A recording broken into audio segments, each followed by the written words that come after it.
Bangladesh Teesta master plan को लागू करने के लिए चीन से कर्ज लेना चाहता है। बांग्लादेश की प्रधानमंत्री शेख हसीना ने संसद में इससे जुड़े एक सवाल के जवाब में कहा कि सरकार ने तीस्ता मास्टर प्लान को लागू करने के लिए चीन से आसान शर्तों पर कर्ज मुहैया कराने के लिए अनुरोध करने का फैसला किया है। उनका कहना था कि उत्तर बंगाल में तीस्ता नदी के तटवर्ती इलाकों में रहने वाले लोगों की दिक्कतों को कम करने के लिए इस मास्टर प्लान को लागू करने की पहल की गई है। इसके लिए चीन सरकार की आर्थिक सहायता से एक सर्वेक्षण भी किया गया है। कई विश्लेषकों का मानना है कि अब तक भारत की आपत्ति के चलते बांग्लादेश इस परियोजना को लेकर चीन के साथ आगे नहीं बढ़ पा रहा था।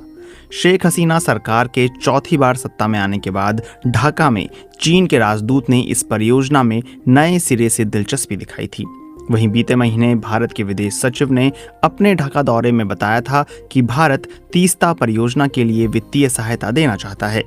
विश्लेषक कहते हैं कि बांग्लादेश ऐसा कुछ नहीं करना चाहेगा जिससे भारत असंतुष्ट हो। ऐसे में सवाल उठ रहा है कि क्या मास्टर प्लान के मुद्दे पर इन देशों के आपसी संबंधों और स्थिति में कोई बदलाव आया है, और अगर ये परियोजना लागू हो गई तो क्या भारत के साथ तीस्ता के पानी के बंटवारे पर समझौते की जरूरत खत्म हो जाएगी। सबसे पहले तो ये समझते हैं कि तीस्ता मास्टर प्लान है क्या।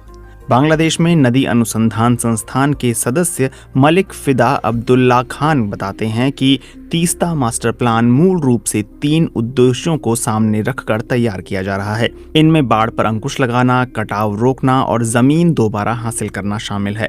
बांग्लादेश वाले हिस्से के अपस्ट्रीम में एक बहुउद्देश्य बैराज का निर्माण इस परियोजना का सबसे अहम हिस्सा है। तीस्ता बांग्लादेश में एक अहम नदी है। कुछ जगह नदी की चौड़ाई 5 किलोमीटर तक है, उसे कम किया जाएगा। तटबंधों की मरम्मत कर उनको मजबूत करने का काम किया जाएगा। ये काम पूरा होने पर तीस्ता के किनारे स्थित सैकड़ों एकड़ जमीन का पुनरुद्धार होगा। उसका इस्तेमाल भूमिहीन लोगों के लिए खेती या औद्योगिकरण में किया जा सकेगा।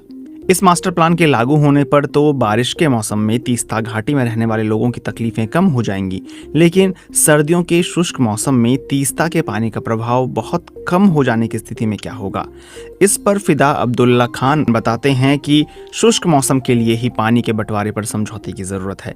भारत के साथ समझौता नहीं करने की स्थिति में सूखे मौसम में पानी की उपलब्धता की गारंटी नहीं होगी। यही वजह है कि ये मास्टर प्लान तीस्ता नदी के पानी के बंटवारे पर समझौते के विकल्प के तौर पर काम नहीं करेगा। साल 2011 में भारत के तत्कालीन प्रधानमंत्री मनमोहन सिंह ढाका दौरे पर गए थे।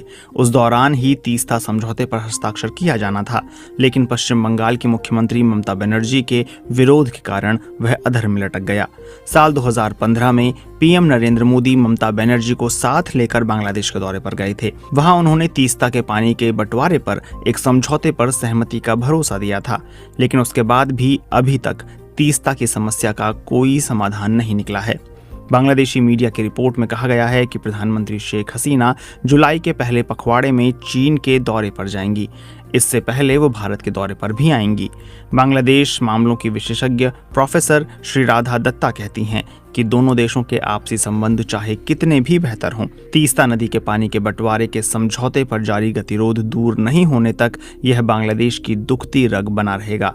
अगर भारत की ओर से सकारात्मक जवाब नहीं मिला तो वह स्वाभाविक रूप से चीन के करीब जाएगा।